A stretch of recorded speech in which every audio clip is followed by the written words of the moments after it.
এই সংসদে বসে এসি রুমে বসে এসি গাড়িতে চলে মিনিস্ট্রির এসিতে বসে বাসার মধ্যে 24/7 আনইন্টারাপ্টেড ইলেকট্রিসিটির মধ্যে থেকে জনগণের সমস্যা বোঝা যায় না। এই জন্য এই সংসদে যখন আমরা দাঁড়াই আমরা জনগণের সমস্যা অনুধাবন করতে পারি না।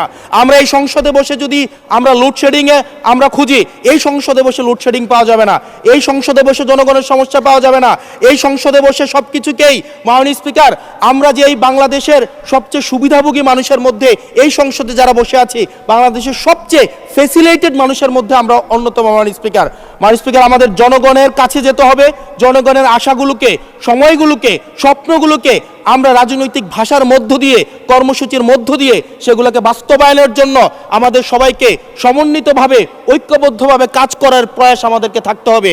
আবার যদি আমরা বিভাজনের রাজনীতিতে যাই তাহলে সেখান থেকে বিএনপি বেনিফিটেড হবে না, এনসিপি বেনিফিটেড হবে না, জামাতে ইসলামী বেনিফিটেড হবে না, সেইখান থেকে বেনিফিটেড হবে আমরা জুলাইতে যাদেরকে আমরা পরাজিত করেছি তারা বেনিফিটেড হবে। মাননীয় স্পিকার